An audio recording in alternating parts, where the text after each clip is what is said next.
तो नमस्कार, मेरा नाम है हिमांशु कुमार और आज की जो हम क्लास करेंगे वो संप्रभुता पर क्लास करेंगे।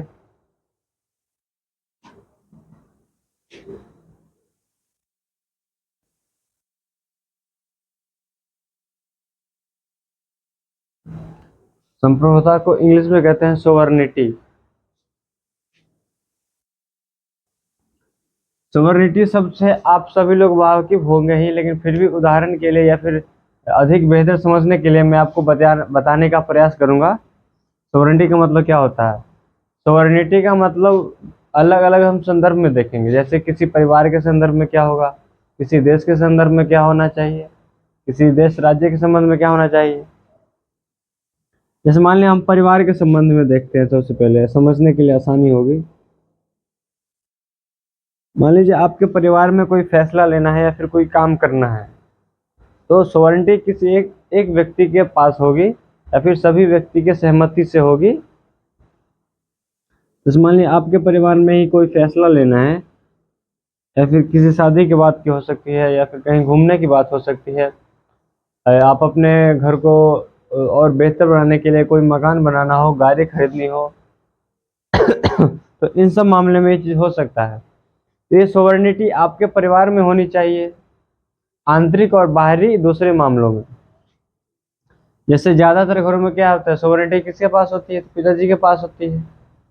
बहुत घर में माताजी के पास भी होती है।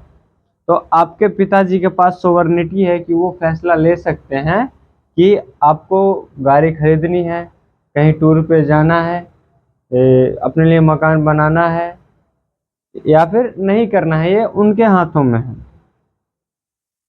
उनको कोई भी व्यक्ति आंतरिक मामलों में, यानी कि परिवार में अगर कोई 5 सदस्य हैं तो 4 में से कोई भी व्यक्ति उनको थोप नहीं सकता है कि आप फैसला गलत ले रहे हैं। वो सिर्फ सलाह दे सकता है, उनके फैसलों को मना नहीं कर सकता है। ये संप्रभुता वो शक्ति होती है किसी। और ये तो हो गया आंतरिक मामलों में कि परिवार का कोई भी व्यक्ति आपको आपके बनाए फैसले से ऊपर नहीं हो सकता है। और बाहरी मामले में क्या हो सकता है, जैसे मान लीजिए आपको गाड़ी खरीदनी है, तो हो सकता है कि कोई बाहर का व्यक्ति कहेगा कि नहीं, आपको अभी नहीं लेना चाहिए या फिर जल्दी ले लेना चाहिए। तो इस मामले में भी फैसला लेने का अधिकार किसके पास है, तो वो भी आपके पिताजी के पास ही या फिर माताजी के पास ही होगी। तो यही फैसला होता है, यही जो शक्ति होती है, इसी को हम संप्रभुता कहते हैं। संप्रभुता हमारे जो टॉपिक में दिया हुआ है वो किसी परिवार के मामले में पढ़ना नहीं है। मैंने उदाहरण के लिए अच्छे से समझने के लिए इस बातों को बताया है। अब देश के संदर्भ में समझते हैं। जैसे मान लीजिए हमारे देश के प्रधानमंत्री है अभी माननीय श्री नरेंद्र मोदी जी। और उनको ये फैसला लेना है कि हमको रसिया से तेल लेना है, कि इराक से लेना है, कि इंग्लैंड से लेना है, तो ये फैसला कौन ले सकते हैं। तो ये हमारे पास संप्रभुता की शक्ति है। तो हम क्या फैसला लेंगे ये हमारे ऊपर है, हमारे देश के प्रधानमंत्री के ऊपर है। हम पे कोई बाहरी, यानी कि बाहरी तत्व, जैसे देश के बाहर, भारत देश के बाहर कोई भी तत्व हमें प्रभावित नहीं कर सकता है, हमको ज़्यादा सलाह नहीं दे सकता है कि आप उससे तेल खरीद क्यों नहीं खरीद रहे हैं, हमसे काहे नहीं खरीद रहे हैं, ऐसा क्यों नहीं कर रहे हैं, वैसा क्यों नहीं कर रहे हैं। तो कोई भी व्यक्ति अगर वो उसके पास संप्रभुता है तो वो अपने फैसले स्वयं ले सकता है, उसको किसी अन्य देश के राज्य की जरूरत नहीं होती है।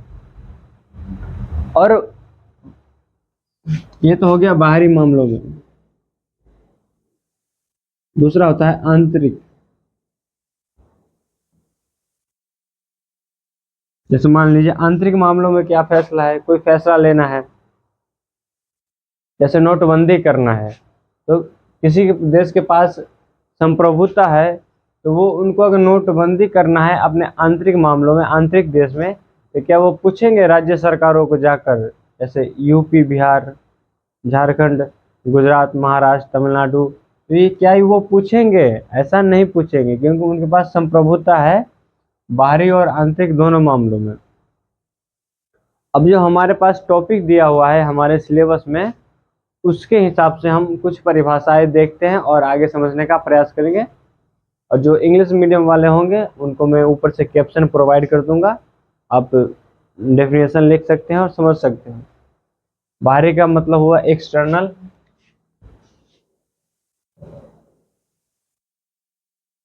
आंतरिक मतलब इंटरनल। ठीक है। संप्रभुता के मामले में जो जो दो डेफिनेशन है, दो परिभाषा है, वो सबसे अधिक फेमस है या फिर प्रचलित है। पहले है विलोवी की परिभाषा कि संप्रभुता राज्य की सर्वोच्च इच्छा है। यानी कि संप्रभुता राज्य कहने का अर्थ होता है किसी देश की वो सबसे सर्वोच्च इच्छा है। Sovereignty is the supreme power of state. यानी कि वो सबसे ऊपर की इच्छा है, वो सबसे ऊपर की शक्ति होती है जिसको कोई भी व्यक्ति या फिर कोई भी सरकार या फिर कोई भी अन्य देश बाहरी एवं आंतरिक मामलों में उसको प्रभावित बिल्कुल नहीं कर सकती है। तो ये हो सकता है, पूछा जा सकता है कि विलोबी के द्वारा संप्रभुता की जो परिभाषा दी गई है वो बताइए, लिखिए। तो ऑब्जेक्टिव में भी आ सकता है। और जो दूसरा परिभाषा है जिन बोधा के द्वारा दिया गया है कि संप्रभुता नागरिक एवं प्रजाजनों के ऊपर वह शक्ति है जिस पर कानून का कोई अंकुश न हो। यानी कि संप्रभुता किसके ऊपर होता है? अगर आंतरिक मामलों में हो तो नागरिक एवं अपने प्रजाजनों के ऊपर, उस देश में रह रहे नागरिकों के ऊपर, लोगों के ऊपर वह शक्ति है जिस पर कानून का कोई अंकुश ना हो। यानी कि संप्रभुता के ऊपर, संप्रभुता से ऊपर कोई कानून हो ही नहीं सकता है। कोई कानून बनाकर संप्रभुता को रोका नहीं जा सकता है। संप्रभुता वह शक्ति होती है कि जिसको आप कोई भी कानून बनाकर भी रोक नहीं सकते हैं। ठीक है।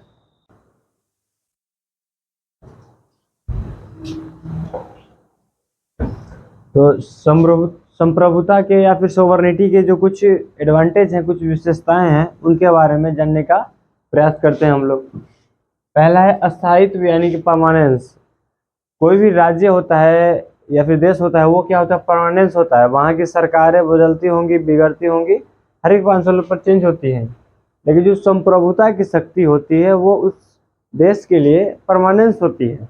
यदि वहाँ की संप्रभुता परमानेंस नहीं है, अस्थायी नहीं है, 10 साल 20 साल के लिए ही किसी को दी गई है, तो वो उसकी संप्रभुता की शक्ति नहीं हो सकती है। संप्रभुता वो शक्ति होती है जो किसी राज्य में या फिर उस देश के पास प्राप्त हो और वो अस्थायित्व हो।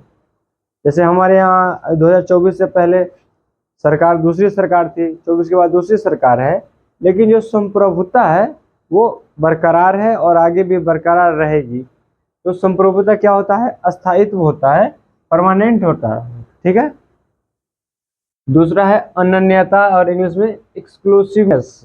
जो संप्रभुता होता है वो किसी एक राज्य में एक ही संप्रभुता होती है, वो एक के अलावा दूसरे में नहीं हो सकती है। जैसे संप्रभुता क्या है कि नरेंद्र मोदी जी कोई फैसला लेना चाहते हैं तो वो एक ही व्यक्ति के पास हो सकता है। ऐसा नहीं है कि नरेंद्र मोदी जी की जगह राहुल गांधी के पास भी संप्रभुता आ जाए। तो संप्रभुता अनन्य होती है, वो एक से अधिक नहीं हो सकती है। ठीक है। इंग्लिश में एक्सक्लूसिवनेस। ठीक है। फिर है अविभाज्यता। ये एक दूसरे का ही संपूरक ही है कि ये अनन्यता ये है कि संप्रभुता एक ही व्यक्ति में हो सकती है, किसी दूसरे व्यक्ति को बांटा नहीं जा सकता, या फिर दूसरे राज्य को या फिर अपने राज्य में किसी दूसरी संस्था को नहीं बांटा जा सकता है। वो अविभाज्य है, इंडिविजिबिलिटी है। ठीक है। यानी कि वो क्या है? नॉन डिवाइडेबल है, उसको बांटा जा ही नहीं सकता है। और क्या है? सर्वव्यापकता है। अगर भारत के संदर्भ में सर्वव्यापकता है तो वो जो फैसला लिया जाएगा आंतरिक मामलों में, तो आंतरिक मामलों में सभी उस फैसले का पालन करेंगे। ये होती है सर्वव्यापकता। जैसे मान लीजिए कुछ नक्सली होते हैं उस देश में, तो वो उस कानून को नहीं मानते हैं, वो अपना कानून मानते हैं, तो उनको उनसे वही कानून मनवाया जाता है। कैसे मनवाया जाता है? तो बल के आधार पर आर्मी भेजकर, फोर्स भेजकर, पुलिस से मनवाया जाता है। तो वो क्या होती है? सर्वव्यापकता है। जैसे छत्तीसगढ़ में कुछ नक्सली के इलाके हैं। पहले क्या होता था कि जम्मू कश्मीर वाले कहते थे कि हम अपना संविधान बनाएंगे, लेकिन अब क्या है, संप्रभुता है, तो अब सर्वव्यापकता है। ये चीज़ ऐसा नहीं हो सकता है कि कश्मीर के लिए कुछ और होगा, तमिलनाडु के लिए कुछ और होगा, गुजरात के लिए कुछ और होगा, मणिपुर के लिए कुछ और होगा। हालांकि मणिपुर अरुणाचल प्रदेश में ऐसा है कि वहाँ के लोगों के साथ जैसे दिल्ली के लोगों के साथ न्याय किया जाता है, वैसा व्यवहार उन लोगों के साथ नहीं किया जाता है। वो लोग नहीं मानते हैं, तो उनको मनवाया जाता है। किस किस बेस पर, संप्रभुता के किस विशेषता के बेस पर, किस एडवांटेज के बेस पर, तो वह सर्वव्यापकता है कि हर जगह इस चीज को, संप्रभुता को मानना पड़ेगा। और जो पांचवा है वो है अद्वैयता, इन एलियनबिलिटी। अद्वैयता का मतलब होता है तो इनएलिएनेबिलिटी, यानी कि ये किसी को दिया नहीं जा सकता। जैसे राज्य किसी और को नहीं दे सकता है। जैसे मान लीजिए कि भारत के बगल में ही नेपाल देश है, तो आप नेपाल को संप्रभुता नहीं दे सकते हैं, ये किसी दूसरे राज्य को नहीं दिया जा सकता है। जैसे अफगानिस्तान है, तो आप अफगानिस्तान को आप नहीं दे सकते हैं कि आपकी संप्रभुता इतनी है कि आपका विदेशी मामलों में फैसला हम लेंगे, आंतरिक मामलों में आप खुद लेंगे। तो ऐसा नहीं है, कोई राज्य एक दूसरे को संप्रभुता नहीं दे सकता है, वो राज्य की खुद की एक शक्ति होती है। और ये होता है असीम तथा निरंकुश, एब्सोल्यूट। किसी राज्य के पास वो चीज एब्सोल्यूट होती है, उस पर अंकुश नहीं लगाया जा सकता है, वो पूर्णतः होता है, वो पूरा पूरा होता है उसके हाथ में, उसके हाथ में ही सब कुछ कंट्रोल होता है। तो यही संप्रभुता की कुछ विशेषताएं थी। अगर संप्रभुता के बारे में अगर आपके पास कोई भी डाउट बच रहा होगा तो आप मुझे कमेंट में बता सकते हो, या फिर कोई टॉपिक हो जो आपको समझ में नहीं आ रहा होगा तो उसके बारे में भी मेरे से पूछ सकते हो। बाकी इस वीडियो का लिंक तो मैं ग्रुप में डाल ही दूंगा। आप अगर आपके जो दोस्त हैं वो नहीं आ पा रहे हैं तो उनके साथ भी आप इस वीडियो को शेयर कर सकते हैं।